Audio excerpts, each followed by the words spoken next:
morning, adventurers. Good morning.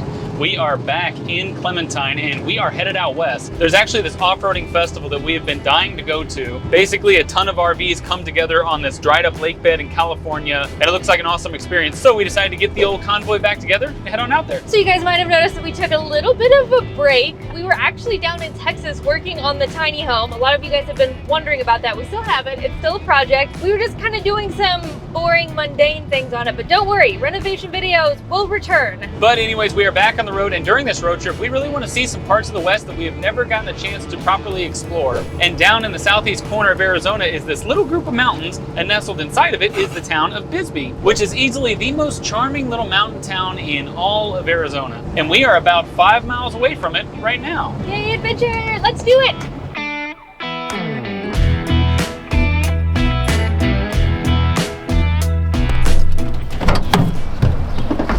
Guys, I have absolutely no idea what happened. We were just driving around exploring the area in Ruby. Suddenly we hit 88 miles per hour and everything just started to go white. And the next thing we knew, we were in the freaking 1950s. Can you imagine if Doc Brown had put the time machine into a Suzuki Samurai instead of a DeLorean? There wouldn't be a movie. It'd be 55 miles per hour instead of 88. Bisbee is actually made up of several different neighborhoods, and we're starting our journey off in Lowell, which is known for this little strip called Erie Street. And if you were to dial back the clock to about 1955 or so, this is almost exactly what the street would look like. There's actually a local group that is in charge of maintaining the kind of 50s vibe on this street. They own all the cars, they keep it up, and I think there's a shop up here where you can actually donate to the project.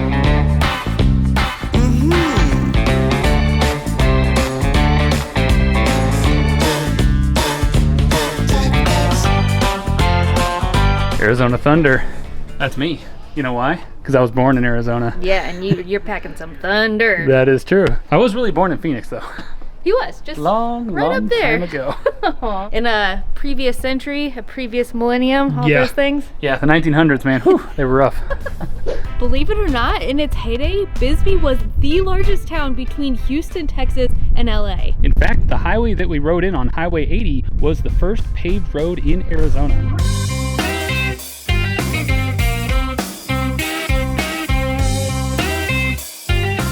I think Allison found her favorite. Yeah, can we take this one too? Is that like an old RV? Suburban or what? I don't know. That color, it's so retro. I don't know if you guys know, but they have the latest fashions from New York and Paris. I think especially that one with the two eyes sticking out of it. I think that was pretty chic back in the day. Yeah, very historically accurate. So while this street might be super charming and picturesque, right over there is a huge gnarly pit. So way back in 1899, this guy named Frank Hanchett, who was from Lowell, Massachusetts, purchased property here, and he started the Arizona Copper Mining and Smelting Company. And back then, this street was basically the town center, and it was bustling. But the mine ended up completely swallowing up the town, and I mean that pretty literally. This giant pit is where most of the town actually used to be. The mine just kept expanding and expanding, and as they did that, they kept destroying and buying out some buildings. I think they actually moved to a different part of town. But this pit would go on to produce over 86 million tons of ore and nearly 600,000 tons of copper, silver, gold, and even a bunch of turquoise. And then they eventually stopped operation in about 1974. And now they're just left with a giant yawning chasm.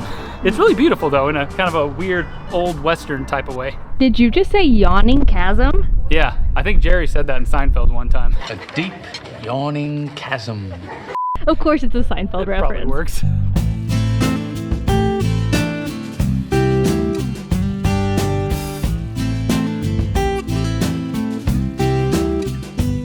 There's this random unassuming building, and I noticed there was some stuff inside. When I went up to it, it's set up like an old school, like 50s radio station or something with all this old gear. It is really freaking cool. All right, I found our next RV. What do you think? Oh my God. How cool is this? I wish we could take this. This is awesome. It's a perfect size too. Oh my God, it's so cool.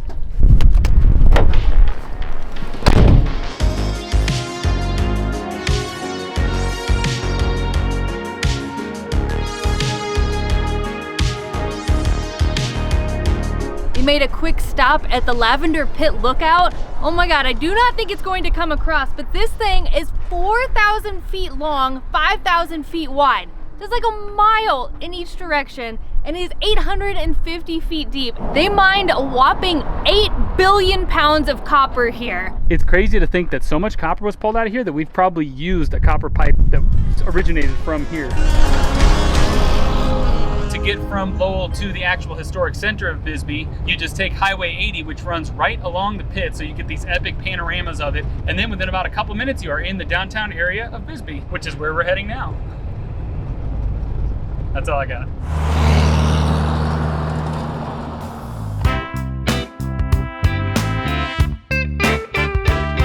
We have made it to downtown Bisbee, and definitely top most charming towns we've ever been to, huh?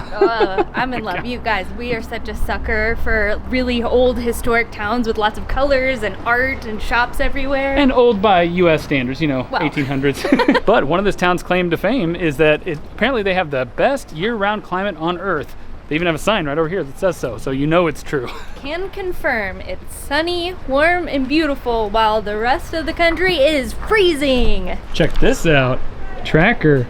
We always love seeing trackers out and about because our little Suzuki Samurai has an engine from one of these inside of it because they're a little beefier, you know? Yeah. Like 50 horsepower beefier. But trackers aren't as cute. Yeah, they aren't. That's why we Samurais. stuck with the Samurai, but Yeah. they're cool.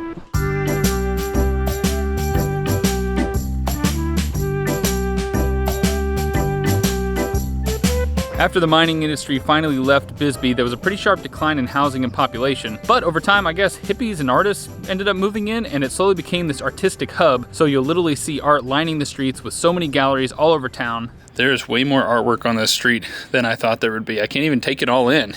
You could definitely spend like an hour here. Guys, they have so many vintage shops in this town. I'm very glad we're here in our RV and not just with our suitcases, because that means I can probably get some goodies. Yeah, this is Allison's vibe here. All Love this it. goofy, like, West-themed knick-knack stuff, crazy old vintage clothes. I don't know if these are vintage, but they look really cool. I'll take them all.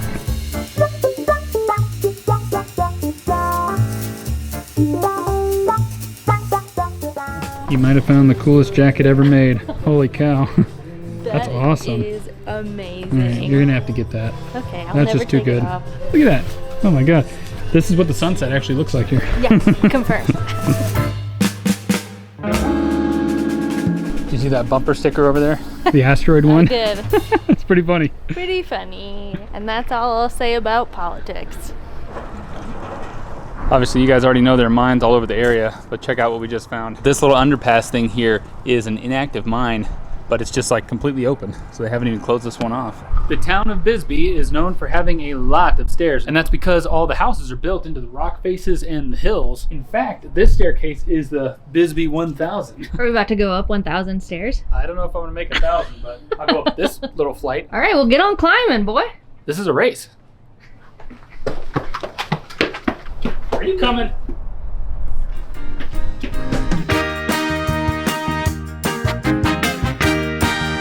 This is just turning into a never-ending shot of your butt.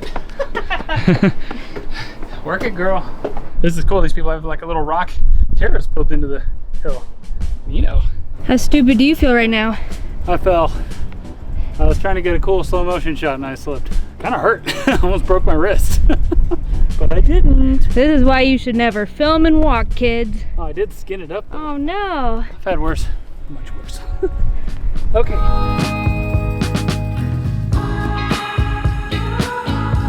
So apparently people call this town the San Francisco of Arizona, but I think it's more like Eureka Springs. It is a lot like that. That's a town in Arkansas that we've been to a couple times. We really like it a lot. Yeah, obviously this is the desert version, but it is likewise built up into the hills. There's tons of stairs. All the homes are old and ornate. Yeah, and they even have cave homes that are built directly into the rocks themselves.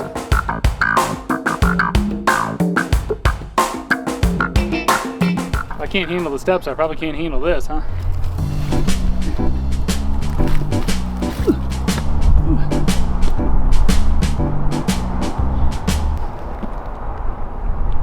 Just kidding. Oh God, you Gotcha. son of a gun. So it turns out there's a big old lookout rock that you can climb up. Gives you 360 views all around the valley.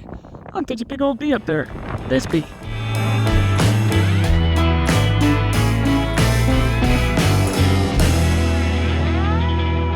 All right, so that staircase didn't quite feel like 1,000 steps, and it turns out it wasn't.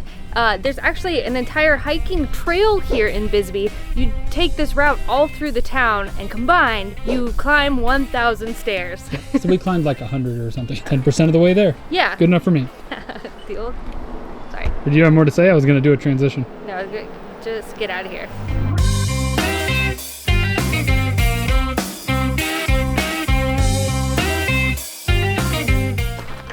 The old meets the new, huh? It just feels silly to see these two next to each other. We're going to have to rent one of these though and take one out, huh? We see them almost every day, and we want to rent one soon, I think.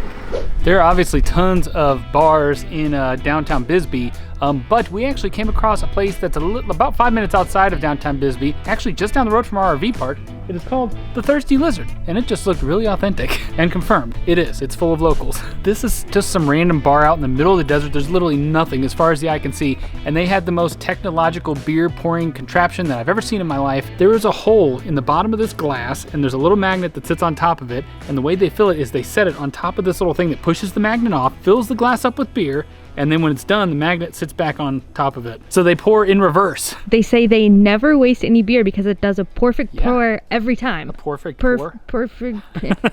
I've only had one sip of beer. Yeah. We got cyber trucks, cyber beer. It's a good one. She looks adorable though. We love driving her around in the desert because she just looks like she's where she belongs. Oh, yeah.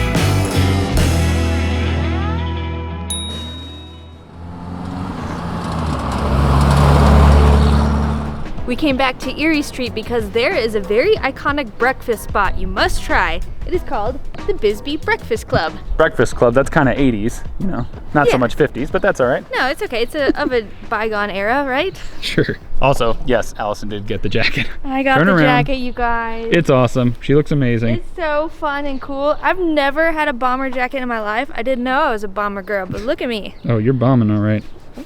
In a good way. In a good way? Okay. Okay, whatever. Let's go eat.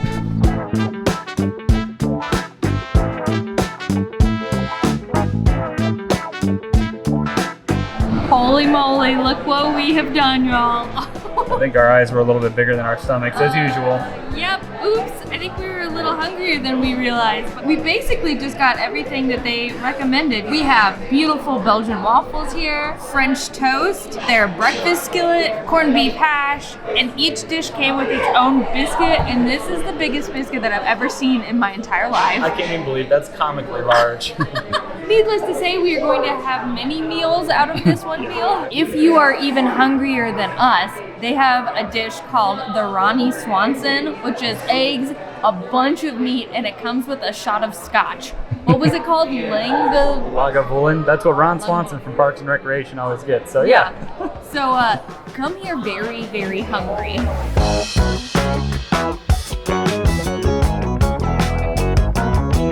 All right, all the savory stuff is obviously delicious. I'm here for the waffles though, y'all. Oh my God. Do you need more syrup? Oh, get it away.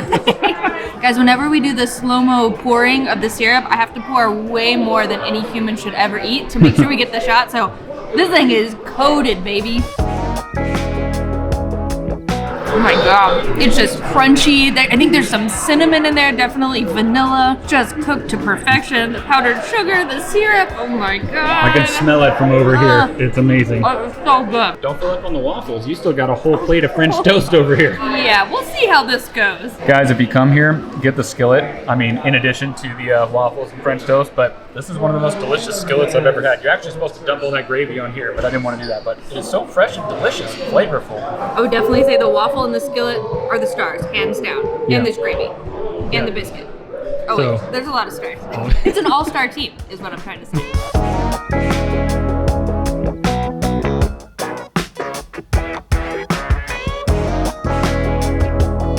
And just like that, our time in Bisbee has come to a close. We just drove through the town one last time and we're really sad to leave, man. We had a blast. It was so much more adorable than I ever thought it would be.